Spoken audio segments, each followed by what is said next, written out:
Good day to everyone. This is our presentation of Ma'am Julie May Olin for our subject Personhood Development. Our topic is psychological nature of emotion.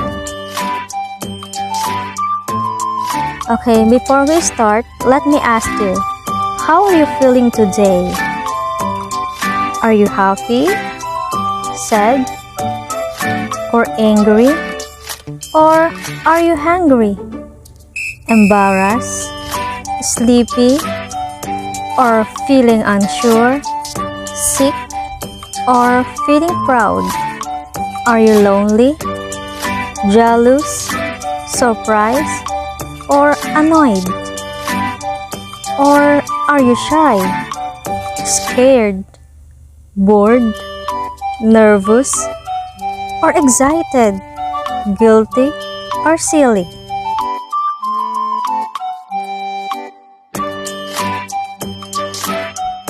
Okay, before we proceed to our topic, let's have a 5 minutes challenge. Let's do this pre-test. Number 1. Determine our likes and dislikes. Is it feelings, motivations, emotions, or stance?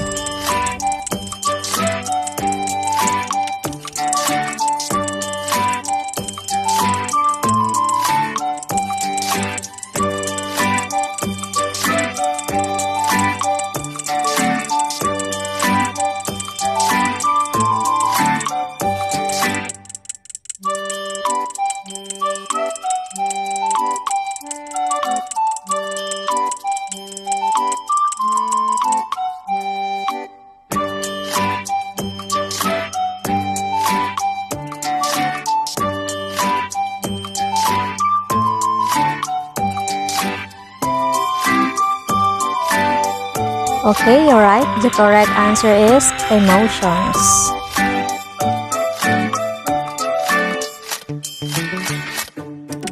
Number 2. Determine how to live and also a long-term attitude. A. Feelings. B. Motivations. C. Emotions. Or D. Stance.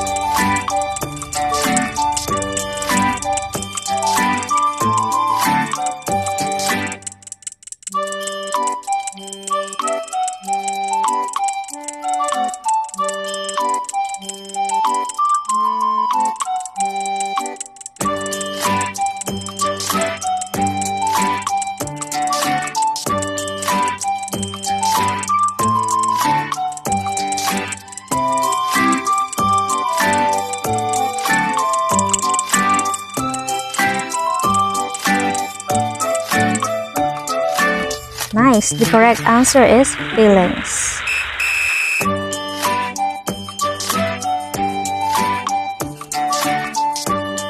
Number 3.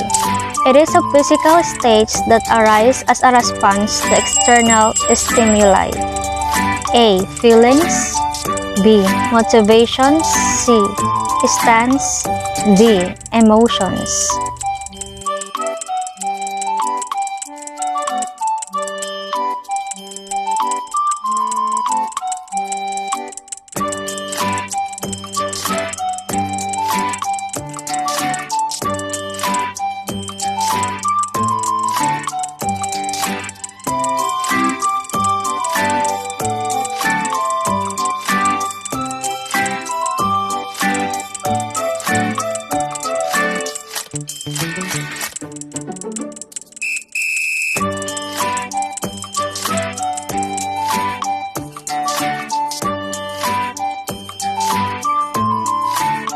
You're great. It's emotions. Number 4. It is a mental associations and reactions to emotions. A. Emotions. B. Feelings. C. Motivations. And D. Expressions.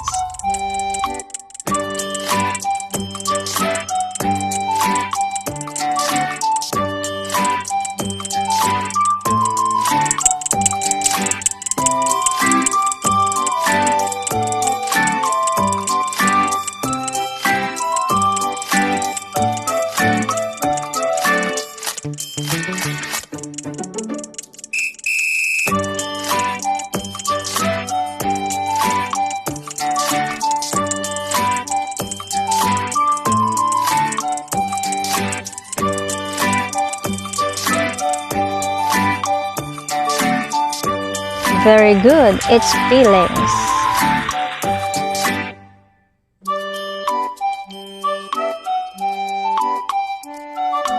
Okay, number 5 and last number. A state of arousal involving facial and bodily changes, brain activation, cognitive appraisals, subjective feelings, and tendencies towards action, all shaped by cultural rules. A. Feeling. B. Emotion. C. Development. D. Metacognition.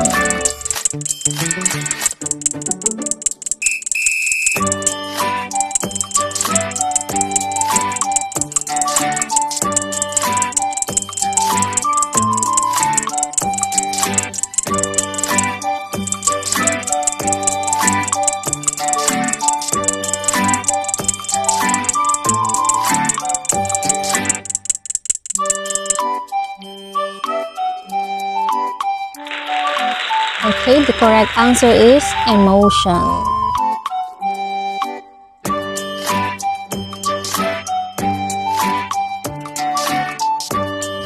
What is feelings mean? And what is emotions? Take a look at this picture.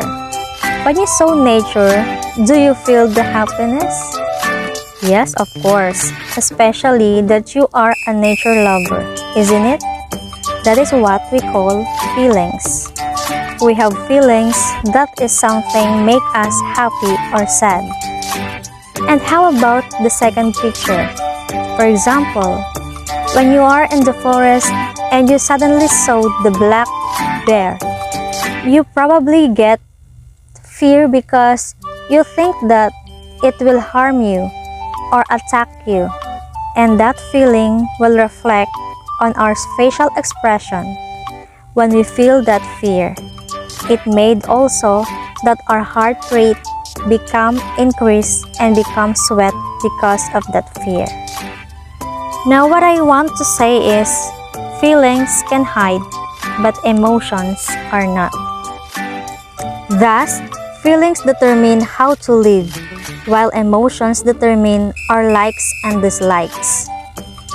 Feelings is a long-term attitude, while emotions is an initial attitude.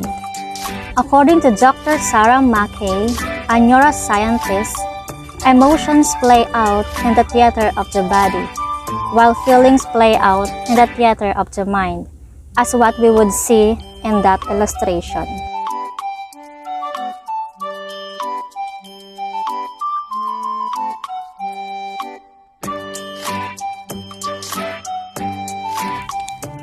Thus, emotion is a state of arousal involving facial and bodily changes, brain activation, cognitive appraisals, subjective feelings, and tendencies toward action.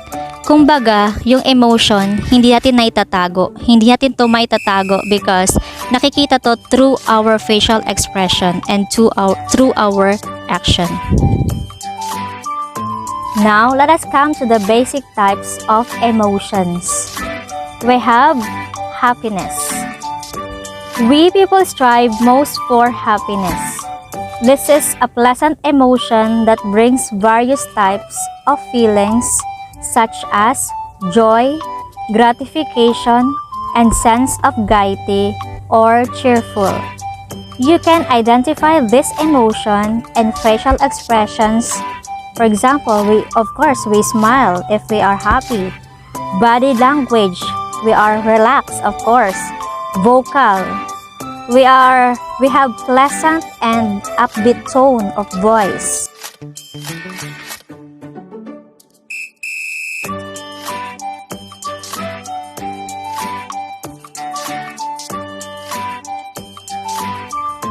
Ways that can help to stay happy.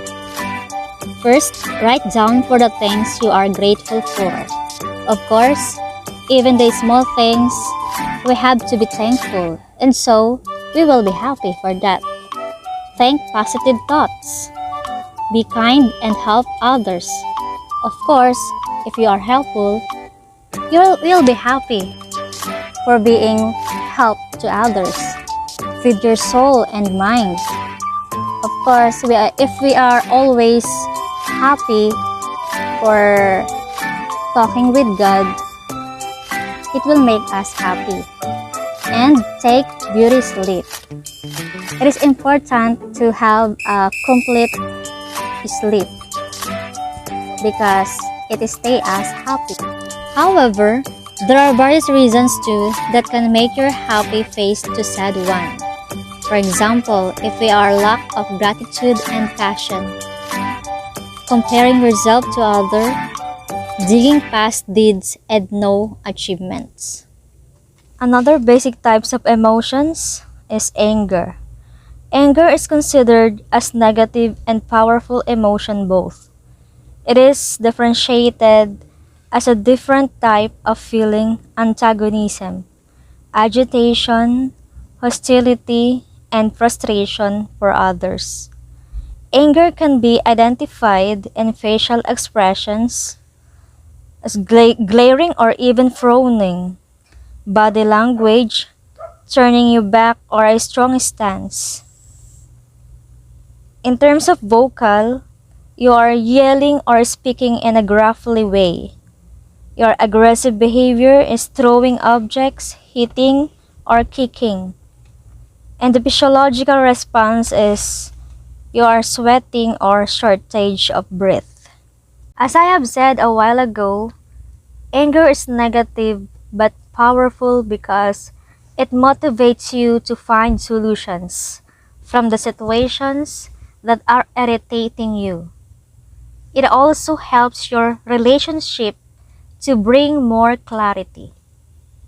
Everyone have their own reasons of getting angry, but mainly they are depend on the different reasons like threatened or injustice, losing your patience, and not appreciated.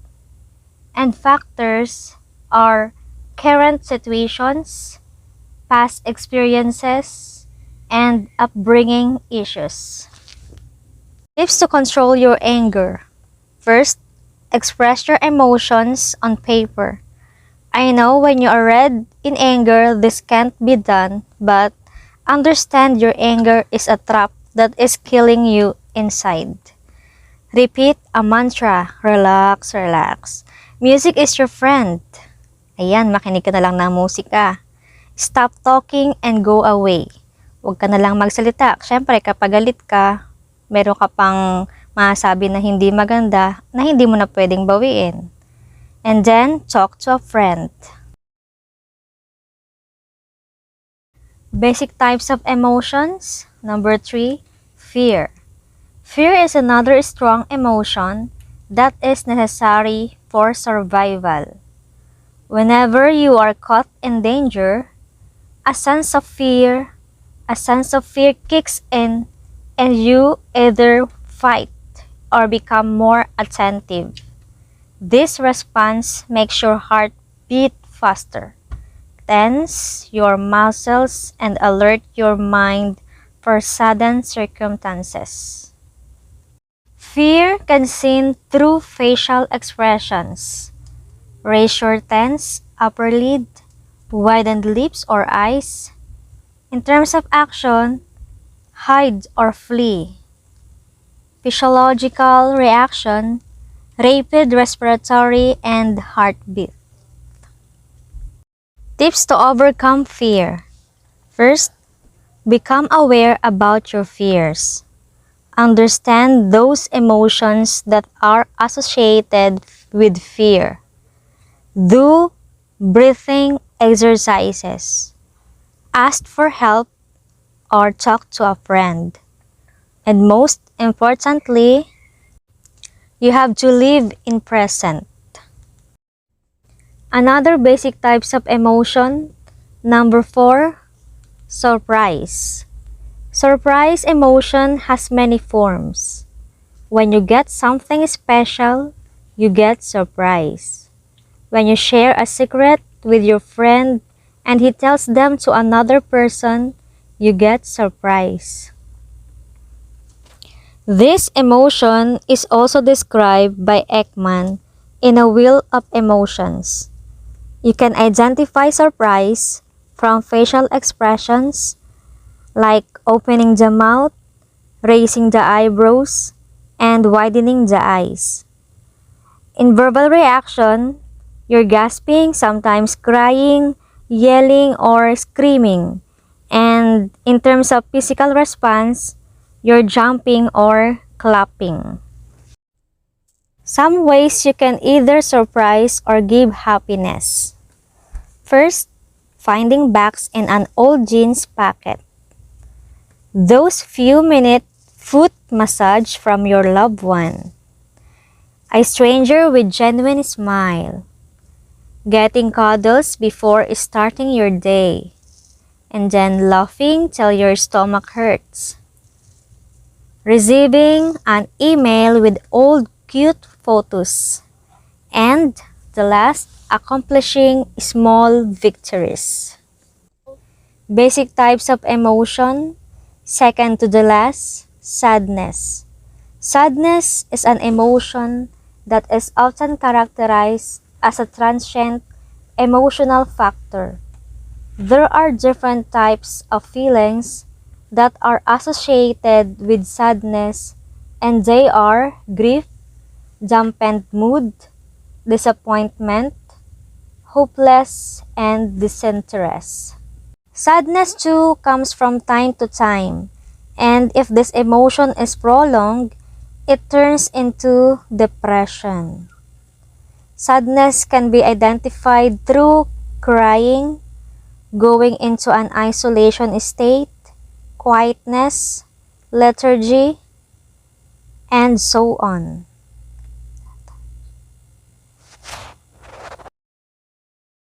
Ways to deal with sadness. First, walk in nature. Second, meditate. Third, talk to your friend or any supportive family member.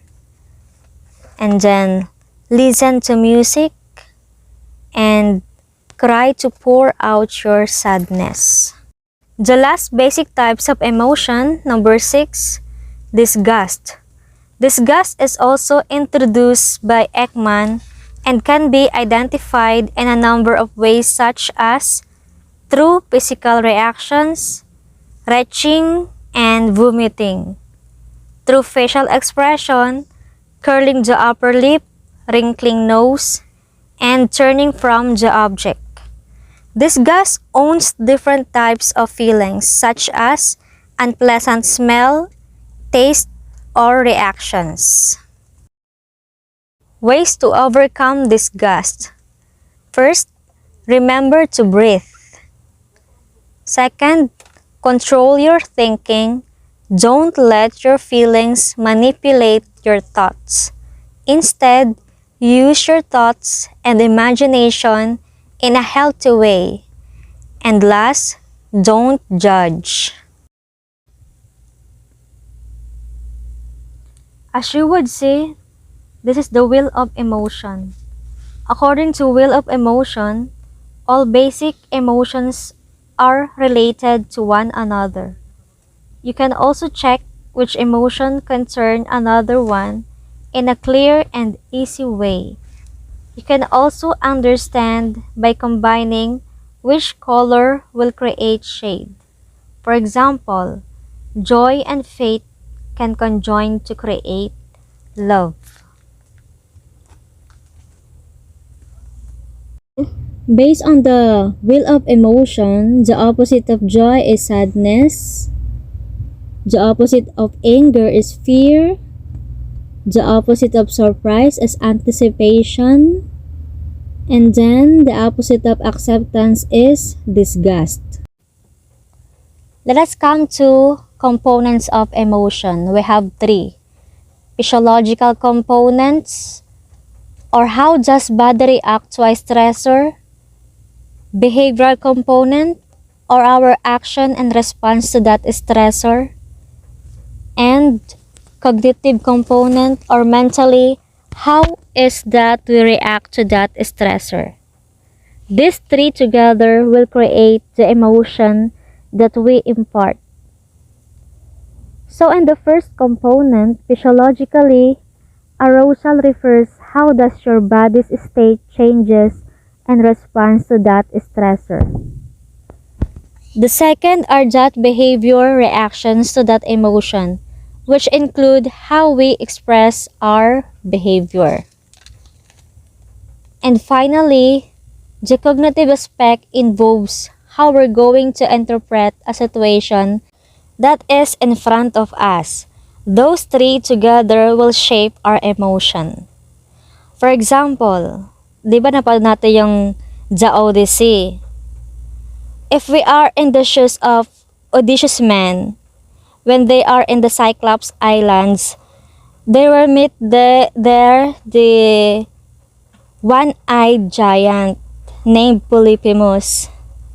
Diba they feel the fear. Physiologically,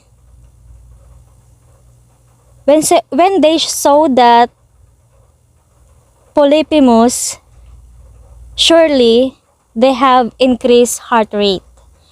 And that is physiologically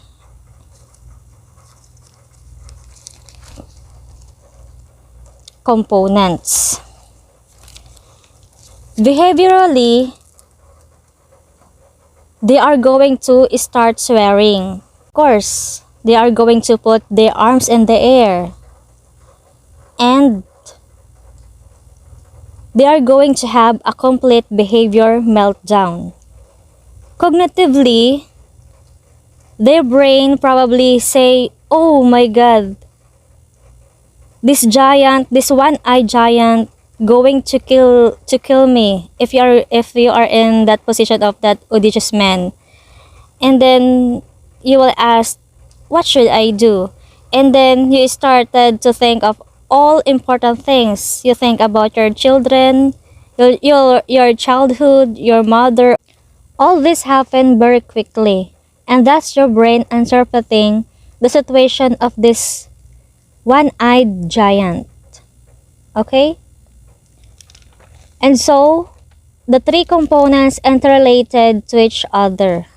The physiological, behavioral, and cognitive component.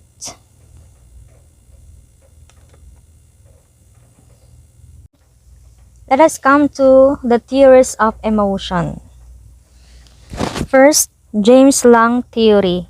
Emotion is caused by physiological response to a stressor. As you would see, sinasabi na makakaramdam ka ng fear because of that physiological response. Another theories of emotion by Canon Bird. You respond emotionally to a stressor at the same time the physiological changes in your body happen. Ayun na nga. Di ba pagkakita mo sa bear, mararamdaman mo na yung magkakaroon ng physiological response. Yun na nga, yung heartbeat and sweating. And then, you feel the emotion, magkasabay lang yon. And then, it will follow the fear. Theories of emotion number 3, Shankter-Singer. After responding to a stressor, you appraise the threat at the same time as changes happen in your body, which leads you to feel the emotion. Ito naman, when you saw that black bear, physiologically, at the same time, may response and then there has appraisal. The heartbeat fast and then you have started to sweat. At the same time, you will realize and you will think that your heart is beating fast. So you are sweating because there is a bear could hurt me. Could hurt you, rather. Therefore, you will realize that you're scared. The two physiological and response appraisal occur simultaneously.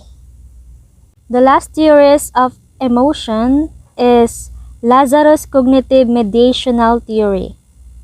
It pertains that after being exposed to a stressor, you appraise the threat, then you feel the emotion. Then you have a body response. In given example, heartbeat, sweat. As a future educator, do you think is it important to give value the emotional development of the learners? Why or why not?